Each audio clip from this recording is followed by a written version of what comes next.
Okay, hi Alex, thank you so much for joining our interview. My pleasure. So can you start by telling us a little bit about yourself and what attracted you to translation field? So my name is Alex, and I started working as a translator in 2012. I have a background in education, so I used to work as a language teacher, and I always had the love of languages. And translation felt like a natural path to follow, especially here in Canada, where we use two national languages, one of them being French, which is my mother tongue. So I started doing a little bit of freelance translation and then joined the translation certificate program at the University of Toronto. And in the process of doing that, I was hired by MCIS to work as their first in-house translator. That was quite a big change, I think, for the translation department, which was much smaller at the time and was expanding. So that was an exciting opportunity, and it's really launched me in this career that I'm enjoying tremendously now. Yeah, that's amazing. So what fields do you usually work as a translator? When I was working mostly as a freelancer, I used to touch on most various fields, like entertainment, legal, medical, just also general public documents, a little bit of everything. Working at MCIS, I specialized more in government documents because most of our clients here are from the public sector. So there is a lot of medical as well, which I always enjoy a lot. It's very informative to translate such documents. You learn about yourself and about health, so it's very informative.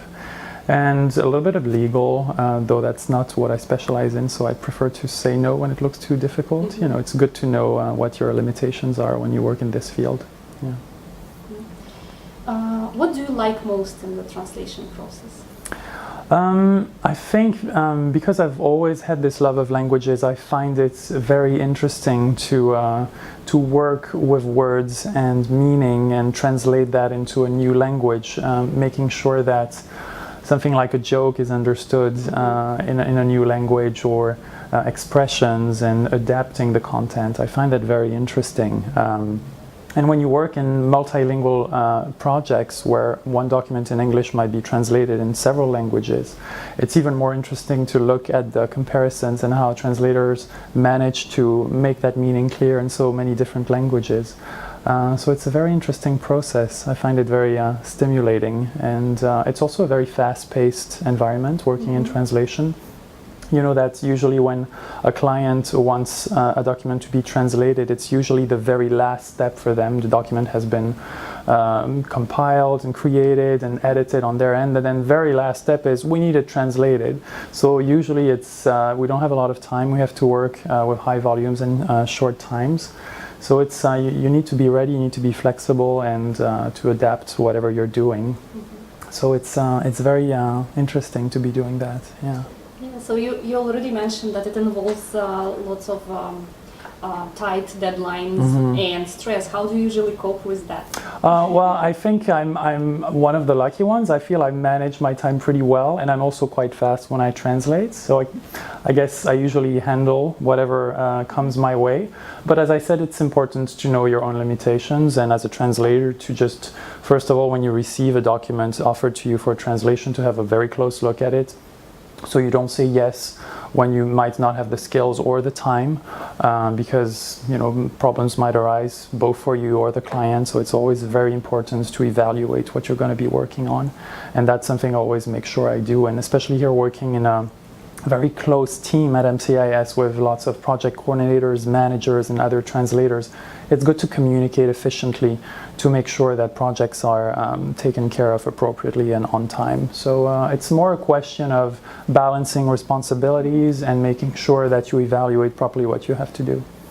Okay. So even though, as you mentioned, that it's always better to have a closer look at the text before you actually accept the task, but still sometimes there are difficult passages, difficult maybe word combinations or concepts. How do you usually deal with that when you come across a concept that I mean, it's difficult to come up with the immediate equivalent in the other language. Do you have any tips on that? Well, first of all, that happens a lot. That happens still every day. I'm not perfectly bilingual, so I do encounter things that I don't know, and I have to research them. Thankfully, as I said, we work mostly with the public sector, and the public sector here in Canada is quite efficient at producing reference documents and glossaries that can be accessed, though a lot of people actually don't know that, so it's important to be aware of that and to research those tools, both at the provincial and national level. We do have reference documents and dictionaries and glossaries that are very easily accessible for free online. So I use those, obviously. And then it's important, I think, as a translator to have a proper quality assurance process in place. What we do here at MCIS and what other agencies do as well is obviously to have different steps in their workflow. So having a translation that's then being revised and the revision is being validated. And I think that's, if you're working as a freelancer on your own, you're by yourself at your desk, it might be easy to just think that you're in charge of everything, but it's important to also try to have this type of workflow in place, to have a reviser who's going to look at the work, or at least to ask the client if they have a revision team that's going to look at your translation. Because if they don't, that means that whatever you send them is going to be the final product, and then it's your responsibility to make it perfect, you know. So if you can collaborate with someone to proofread your work, it's always better. So that's another way to make sure that those difficult passages are properly translated. And then of course there's more and more tools that are becoming available, especially in terms of technology. CAT tools, computer-assisted translation tools, have become more and more the norm in the industry. And I know that a lot of translators often are reluctant to embrace change or to embrace those new technologies, but I think they can only help you do your work. And whatever time you save with those tools, you can use it to better research other things, like those difficult passages. Yeah. Okay.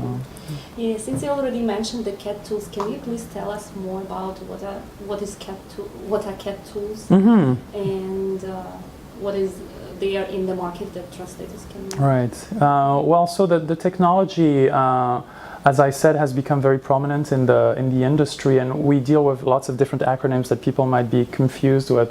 There's translation memories, TMs, and we have CAT tools, computer-assisted translation tools, and we have machine translation, also MT.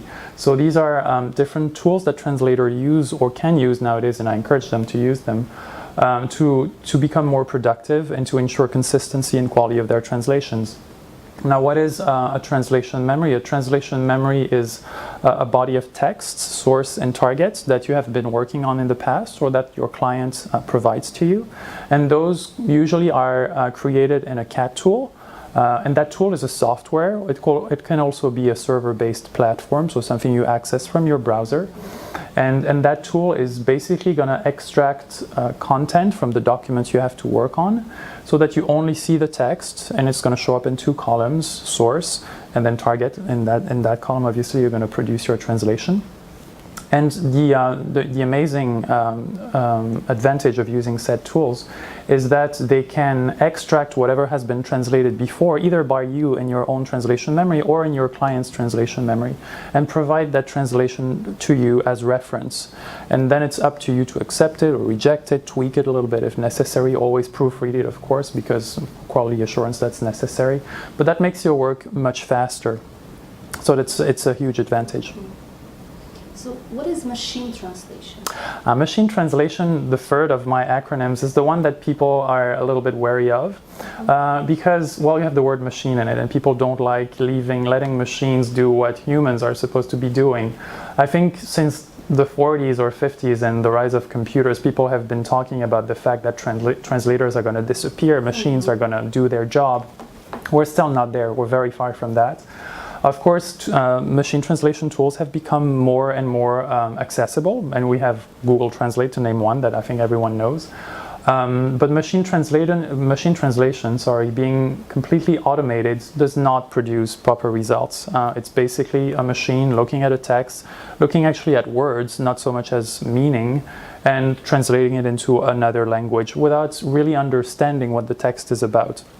So you might get translations that are completely crazy or completely twist the meaning, miss expressions or miss homophones or variations in the language.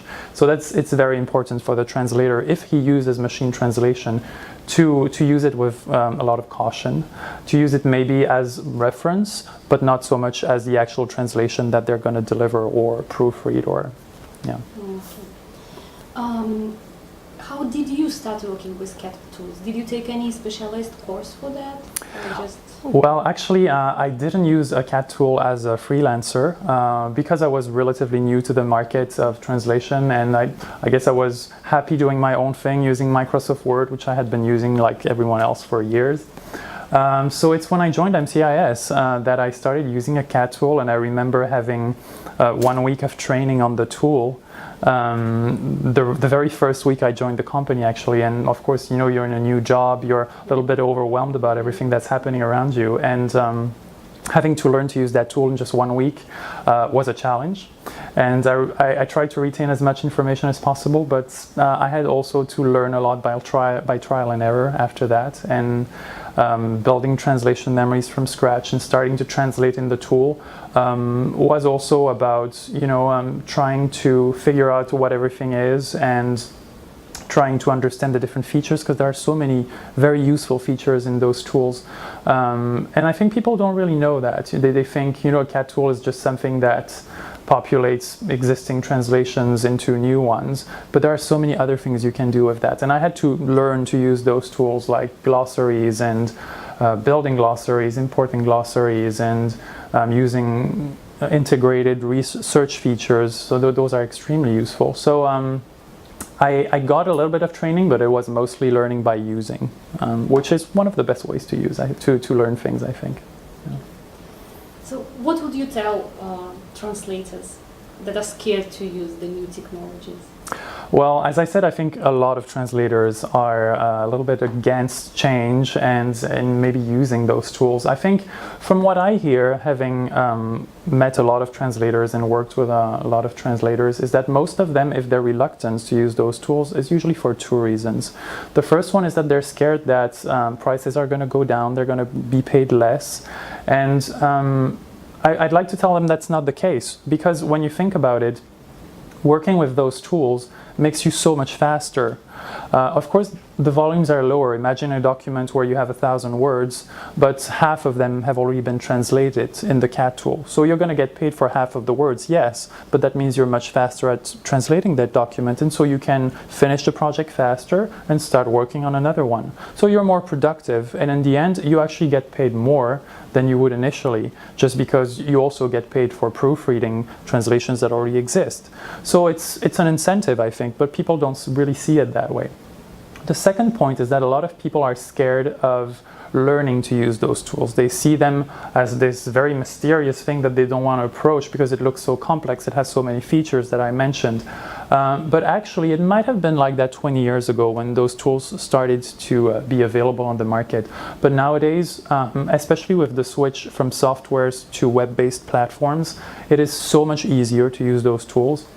There are so many less limitations to them. There used to be a lot of bugs. You had to install a software, you had to have very specific security settings on your computer. All of that has been made so much easier nowadays.